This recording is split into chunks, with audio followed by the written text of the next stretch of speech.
संकट चौथ का व्रत करने वाली सभी बहनों को हार्दिक शुभकामनाएं। संकट चतुर्थी व्रत प्रत्येक महीने के कृष्ण पक्ष की चौथ को किया जाता है। जेठ मास के कृष्ण पक्ष की चतुर्थी को किया जाने वाला व्रत जेठ संकट चतुर्थी व्रत कहलाता है।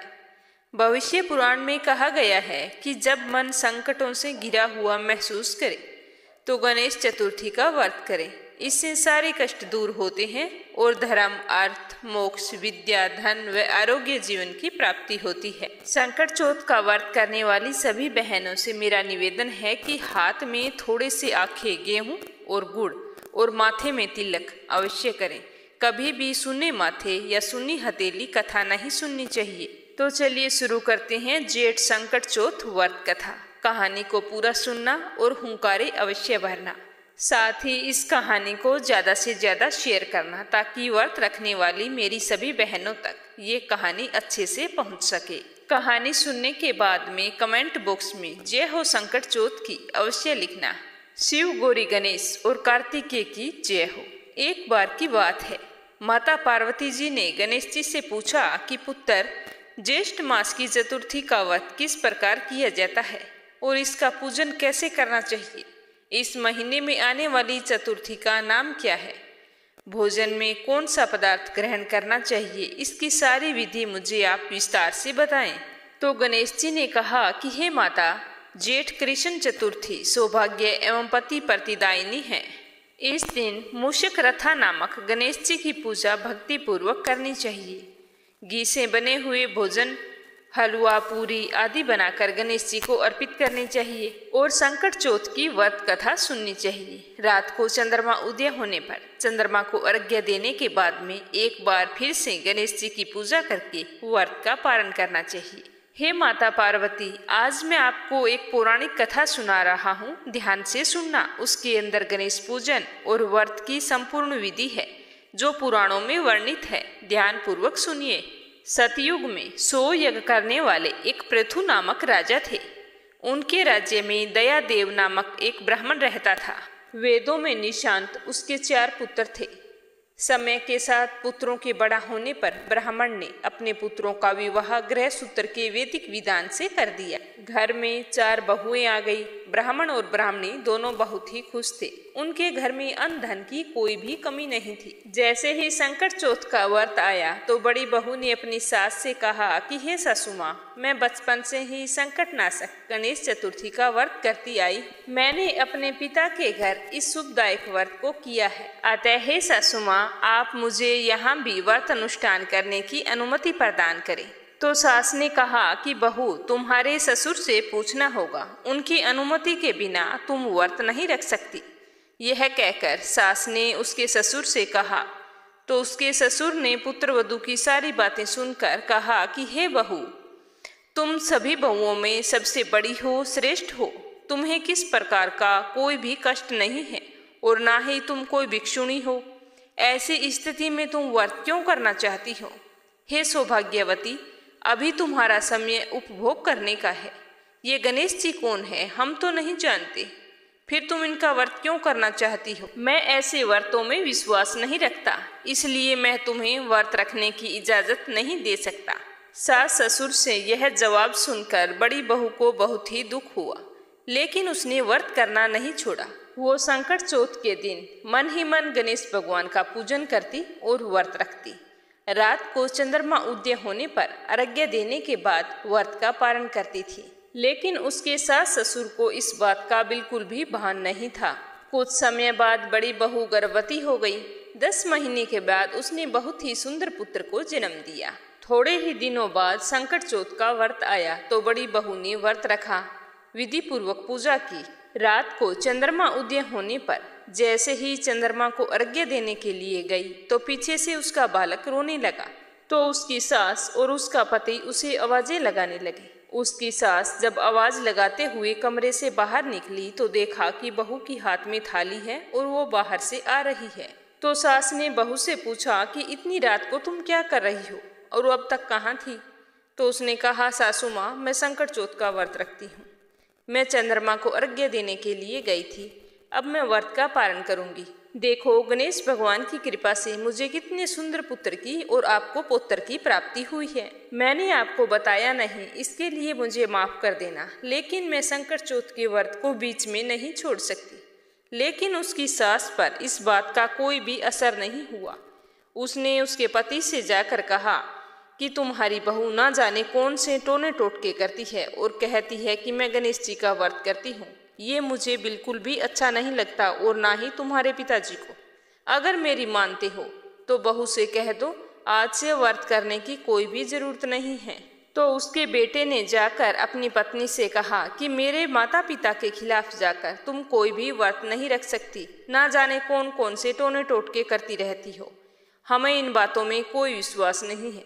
आज के बाद तुम ये व्रत नहीं करोगी। अगर तुम्हें इस घर में रहना है तो मेरे माँ बाबूजी कहेंगे तुम्हें वैसा ही करना होगा, अन्यथा तुम यहाँ से जा सकती हो। तो बड़ी बहू ने अपने पति को बहुत समझाया कि मैं इस व्रत को बचपन से करती आ रही हूँ। यह संकटनाशक, सुख समृद्धि और सुख सौभाग्य देने वाला व्रत है। इस व्रत को करने वाले मनुष्य को कभी भी अपने जीवन में कठिनाइयों का सामना नहीं करना पड़ता। लेकिन उसके पति ने उसकी एक भी नहीं सुनी। उसने कहा कि मैं मेरे माँ पिताजी के खिलाफ जाकर तुम्हें व्रत रखने की इजाज़त नहीं दे सकता। यह जानकर बहू को बहुत ही दुख हुआ, लेकिन वो क्या कर सकती थी। जैसे ही अगला संकट चौथ का व्रत आया तो उसकी सास और उसके पति ने उसकी पूरी निगरानी रखी और उसे व्रत नहीं करने दिया। तो इस तरह व्रत के भंग होने से गणेश जी भगवान नाराज हो गए। धन धान्य में कमी आने लगी और कोई भी काम बिना कठिनाई के पूरा नहीं होता। ऐसा करते करते सालों बीत गए। उसका पुत्र विवाह योग्य हो चुका था। ब्राह्मण ने एक अच्छा सा घर देखकर अपने पोते का रिश्ता तय कर दिया। कुछ ही दिनों में विवाह का मुहूर्त निकाला गया और शादी की तैयारियां होने लगी। और वह समय भी आ गया जिस दिन बड़ी बहू के बेटे की शादी थी। उसे दूल्हा बनाया गया और खूब सारी बड़ी बारात लेकर ब्राह्मण नाचता कूदता बड़ा हंसता हुआ अपने पोते को ब्याहने के लिए चला। जैसे ही वह पोता अपने ससुराल में पहुंचा तो वहां खूब आदर सत्कार किया गया, लेकिन होनी को कौन टाल सकता था। जैसे ही फेरों का समय आया तो दूल्हा और दुल्हन फेरों में बैठे थे तो गणेश भगवान के प्रकोप से खूब बुरी तरह से आंधी आई और मंडप में खलबली मच गई और वहां से लड़का गायब हो गया। सारे लोग व्याकुल होकर कहने लगे कि लड़का कहाँ गया, किसी ने उसका अपहरण कर लिया क्या। दूल्हे को खूब ढूंढा गया लेकिन दूल्हा नहीं मिला। दूल्हे के नहीं मिलने से सारे लोग बहुत ही दुखी हुए। निराश और हताश ब्राह्मण जैसे ही बारात लेकर वापस लौटने लगा तब उसकी पुत्र वधू ने कहा कि मैं भी आपके साथ चलूंगी। जैसे ही बारात वापस आई तो सारा समाचार सुनकर बेटे की माँ बहुत ही दुखी हुई और अपने ससुर दयादेव से रो रो कर कहने लगी कि हे ससुर जी, आपने मेरे गणेश चतुर्थी के व्रत को छुड़वा दिया था, उसी के परिणाम से मेरा पुत्र आज गायब हुआ है। अपनी पुत्र वधू के मुख से ऐसी बात सुनकर ब्राह्मण दयादेव भी बहुत ही दुखी हुआ और कहा कि बेटा, मुझसे बहुत बड़ी गलती हो गई, अब इसका प्रायश्चित कैसे होगा। तो यह देखकर उसकी पुत्र वधू भी बहुत ही दुखी हुई। बड़ी बहू ने अपने ससुर से कहा कि पिताजी, आप मुझे आज्ञा दें कि मैं पूरे विधि विधान से संकट चौथ का व्रत कर सकूं ताकि मेरा बेटा सही सलामत घर आ जाए। तो ब्राह्मण ने कहा कि बेटा, खुशी से करो, मैं कुछ भी नहीं कहूँगा। अब सास बहू दोनों हर माह आने वाली संकट चौथ का व्रत करने लगी। एक समय की बात है, एक वेद ज्ञाता दुर्बल ब्राह्मण भिक्षा के लिए मधुरवासिनी के घर आया। ब्राह्मण ने कहा कि हे बेटी, मुझे भिक्षा स्वरूप इतना भोजन दो कि मेरी भूख शांत हो जाए।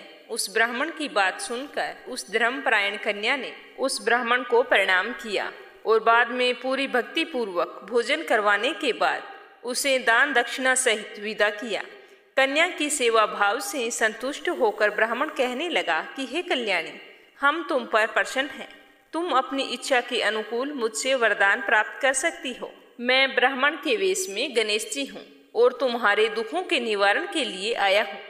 तो ब्राह्मण की बात सुनकर कन्या ने दोनों हाथ जोड़कर निवेदन करते हुए कहा कि हे विघ्नेश्वर, यदि आप मुझ पर प्रसन्न हैं तो आप मुझ पर इतनी कृपा कीजिए कि मुझे मेरे पति के दर्शन करा दीजिए, और मुझे कुछ भी नहीं चाहिए। तो कन्या की बात सुनकर गणेश जी ने कहा कि तुम बहुत ही सुंदर विचार वाली और सुलक्षणा नारी हो। जो तुम चाहती हो वही होगा। तुम्हारा पति शीघ्र ही घर आएगा और जो तुम चाहती हो वही होगा। कन्या को इस तरह का वरदान देकर गणेश जी उसी समय वहां से अंतर्ध्यान हो गई। उसी समय की बात है कि सोम शर्मा नामक ब्राह्मण एक वन में से उस बालक को नगर में ले आए और अपने पुत्र को देखकर दयादेव नामक ब्राह्मण बहुत ही प्रसन्न हुआ। संपूर्ण नगरवासी बड़े ही हर्षोल्लास के साथ खुशियां मनाने लगे। बालक की माता की खुशी की कोई सीमा ना रही। उसने भागकर अपने पुत्र को छाती से लगा लिया और कहने लगी कि गणेश जी की पूजा और व्रत करने से ही मैंने मेरे खोए हुए पुत्र को पुनः प्राप्त किया है, और गणेश जी का बार बार धन्यवाद करने लगी। फिर दयादेव ब्राह्मण ने मंडप का निर्माण करवा के विधि पूर्वक अपने पोते और पोते की बहू का विवाह संपन्न करवाया। वह भाग्यशाली कन्या अपने पति को पाकर धन्य हो उठी। जेठ माह के कृष्ण पक्ष की चतुर्थी का व्रत करने से मनुष्य के सारे मनोरथ पूर्ण होते हैं। हे देवी, पूर्व कथित रीति से भक्ति पूर्वक जो व्यक्ति इस व्रत और पूजन को करेंगे उनकी संपूर्ण इच्छाएं पूर्ण होगी और सुहागिन महिलाओं को अखंड सौभाग्य और संतान सुख की प्राप्ति होती है। हे चौथ माता, जैसा बड़ी बहू को दिया वैसा सबको देना। कहानी कहने वाले को, कहानी सुनने वाले को और हुंकारा भरने वाले को, और कथा में कोई भूल चूक हुई हो तो क्षमा करना। अब अपने सुनेंगे 12 मासी संकट चौथ की कथा, जो हर संकट चौथ के व्रत में अवश्य सुननी चाहिए। किसी गांव में एक विधवा माता और उसका पुत्र रहता था। वह गायों को चराकर अपना पालन पोषण करता था। उस बालक की माता 12 मासी चौथ का व्रत किया करती थी। वह हर महीने संकट चौथ का व्रत करती और संकट चौथ को चूरमे के 5 लड्डू बनाती। उनमें से एक चौथ माता का, एक गणेश जी का, एक गाय का निकाल कर दान करती और एक बेटे को खिलाती और एक स्वयं खाकर व्रत का पारण करती। जब वैशाख महीने की चौथ थी तो बेटा पड़ोसन के घर गया तो वहां चूरमे के लड्डू देखकर पूछने लगा कि ताई, आप ये लड्डू क्यों बना रही हो? तो ताई बोली कि आज बेटा वैशाखी चौथ है, इसीलिए मैंने चूरमा बनाया है। तो वह बोला कि मेरी माँ तो हर चौथ को बहुत सारे लड्डू बनाती है। तो वह बोली कि तेरी माँ बेटा तेरी कमाई से तर माल खाने के लिए हर चौथ को लड्डू बनाती है। अगर तू परदेश चला जाता है तो तेरी माँ एक भी चौथ का व्रत नहीं रखेगी। तुझे तो ठंडी बासी रोटी खाने को दे देती है और एक ही लड्डू देती है, और खुद तू तो गायों को चराने के लिए चला जाता है, पीछे से अच्छे अच्छे पकवान बनाकर खाती है। तो वह लड़का पड़ोसन की बातों के बहकावे में आ गया और घर आकर अपनी माता से कहने लगा, माँ तू रोज चूरमा बनाती है और खाती है, मुझे तो सिर्फ एक ही लड्डू देती है। मैं तो कहता हूँ कि आप चौथ का व्रत करना छोड़ दें। तो माँ ने कहा, बेटा मैं चौथ का व्रत नहीं छोड़ सकती, यह तेरी ही सुख शांति के लिए करती हूँ, फिर कभी भी मुझे इस व्रत को छोड़ने के लिए मत कहना। तो यह सुनकर बेटा नाराज हो गया और कहने लगा, मैं तो परदेश चला जाऊंगा। तो माँ बोली कि बेटा यदि तू मेरी मानता है तो मत जा, अगर नाराज होकर विदेश जाना चाहता है तो मेरी एक बात मान लेना, ये चौथ माता की आंखें हैं जो अपने साथ ले जा। यदि तेरे पर कोई संकट आए तो चौथ माता को याद करके इन आँखों को डाल देना और विनायक जी का नाम ले लेना, तेरा हर संकट दूर हो जाएगा। तो वह लड़का उन गेहूं की आँखों को लेकर रवाना हो गया। रास्ते में उसे खून से भरी हुई नदी मिली जिसे पार करना असंभव था, लेकिन उस संकट की घड़ी में उसे अपनी माँ की याद आई। तो उसने एक आखा चौथ माता का नाम लेकर उस नदी में डाल दिया और कहा कि हे चौथ माता, यदि माँ मेरे लिए व्रत रखती है और तू सच्ची है तो यह नदी दूध और पानी से भर जाए और मुझे जाने का रास्ता मिल जाए। उसका ऐसा कहते ही उसे जाने का रास्ता मिल गया। आगे चलने पर जंगल में भयानक से भयानक जानवर थे, तो उसे उन आँखों को पूर कर आगे गुजरना पड़ा। चलते चलते वह एक नगर में पहुंच गया। उस राजा के यहाँ रोज एक मिट्टी के बर्तन का अलाव पकता था। वह अलाव तब पकता था जब उसमें एक आदमी की बलि दी जाती थी। उस आदमी को मिट्टी के बर्तनों के साथ ही चुन दिया जाता था। तो आगे चलने पर वह लड़का देखता है कि एक बुढ़िया माई है जो आटा पीस रही है और साथ ही रो रही है। तो लड़के ने जाकर पूछा कि बुढ़िया माई, आप रो क्यों रही हो? तो उसने कहा कि मेरे एक ही इकलौता पुत्र है और आज जो घड़ों का अलाव चुना जाएगा उसमें मेरे बेटे का नंबर है। उसे बचाने के लिए मेरे पास कोई भी चारा नहीं है। तब वह लड़का बोला कि हे माई, मैं बहुत ही भूखा हूँ, अगर तुम मुझे जल्दी से खाना खिला देती हो तो मैं तुम्हारे पुत्र की जगह चला जाऊंगा। तो बुढ़िया माई ने मना किया कि नहीं बेटा, वैसा ही पुत्र तू है, मैं ऐसा नहीं कर सकती। बुढ़िया ने उसे खाना खिला दिया और वह वहीं पर सो गया। जैसे ही राजा का बुलावा आया तो वह बुढ़िया के मना करने के बाद ही घर छोड़कर चला गया। साथ में चौथ माता की आंखें और एक जल से भरा हुआ लोटा उस अलाव में अपने साथ रखकर बैठ गया। अलाव तो उसी दिन घंटे भर में पककर तैयार हो गया तो लोगों को बहुत ही आश्चर्य हुआ। प्रजा ने जाकर राजा को ये बात बताई तो राजा स्वयं उसे देखने के लिए आए कि अलाव में बर्तन निकाले जा रहे हैं। बर्तन सारे एकदम से तैयार हैं। तभी अंदर से आवाज आई कि धीरे धीरे बर्तन निकालो, मैं भी अंदर हूँ। तभी राजा ने आवाज सुनकर कहा कि तू अंदर कौन है, कोई भूत प्रेत है या कोई देव? तो वह लड़का बोला कि कल जिस लड़के को तुमने अलाव में चुना था मैं वही लड़का हूँ। इतना कहकर लड़का बाहर आ गया। बाहर आने पर बुढ़िया माई व राजा के पूछने पर उसने बताया कि यह सब चमत्कार चौथ माता व विनायक जी के व्रत का प्रभाव है। मेरी माता मेरी सलामती के लिए संकट चौथ का व्रत करती है। उन्हीं के प्रताप से आज मेरा यह भयानक संकट दूर हुआ है। तो राजा को विश्वास नहीं हुआ। तब राजा ने 2 घोड़े मंगवाए, एक पर स्वयं बैठा और दूसरे पर लड़के को बिठाकर उसके हाथ पैरों में जंजीर बांध दी और कहा कि यदि तेरी चौथ माता सच्ची है तो यह जंजीर मेरे हाथ पैरों में आ जाए। तो लड़के ने चौथ माता की आंखें डालकर पुकारा कि हे चौथ माता, हे गणेश जी महाराज, आप ही मेरी रक्षा करना। इतना कहते ही भगवान जी की कृपा से वे सारी जंजीरें खुलकर राजा के हाथों और पैरों में जा गिरी। राजा रानी व प्रजा ने चौथ माता का चमत्कार अपनी आंखों से देखा। उसी दिन से वे सभी चौथ माता व विनायक जी के परम भक्त हो गए। राजा ने अपनी राजकुमारी का विवाह उस लड़के के साथ कर दिया और बहुत सारा धन वैभव देकर उसको विदा किया। अब वह दोनों वर वधू अपने गांव के निकट पहुंचे तो लोगों ने जाकर बुढ़िया माई को बताया कि तेरा बेटा बहू को लेकर आ रहा है। तब वह बोली, नहीं रे भाई, ऐसे भाग कहाँ जो बेटे बहू का सुख देखूं। वह ऐसा कह रही थी, इतने में उसके बेटे बहू आ गए। बेटा अपनी माँ से माफी मांगने लगा और पैरों में गिर पड़ा। कहने लगा कि यह सब चौथ माता की कृपा से हुआ है जो कि मैं आपके सामने आज जिंदा खड़ा हूँ।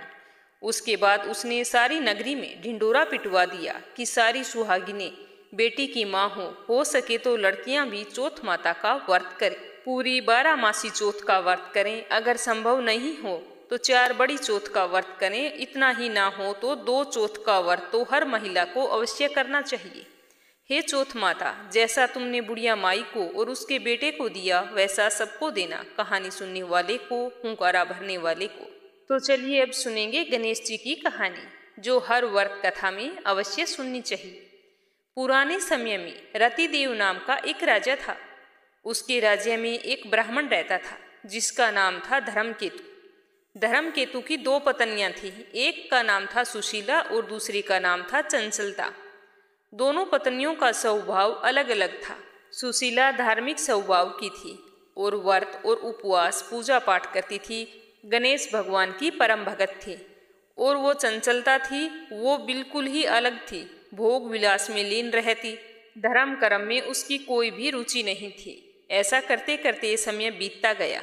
वे दोनों गर्भवती हो गई और समय आने पर दोनों के बच्चे हुए। सुशीला ने एक पुत्री को जन्म दिया और चंचलता ने एक पुत्र को जन्म दिया। तो चंचलता सुशीला से कहने लगी कि सुशीला, तुम इतने व्रत उपवास करती हो, अपना शरीर बिल्कुल सुखा कर कांटे की तरह बना लिया है, फिर भी तुमने तो एक लड़की को जन्म दिया है। मैंने कोई व्रत पूजा पाठ नहीं की, फिर भी कितने सुंदर पुत्र को जन्म दिया है। ऐसा कह कर वह उसे रोजाना ताने मारती, लेकिन सुशीला चुपचाप सुनती रहती। लेकिन चंचलता के तो ये रोज का नियम हो गया। वह हर रोजाना सुशीला को ताने मारती। तो एक दिन सुशीला बहुत ही दुखी हो गई।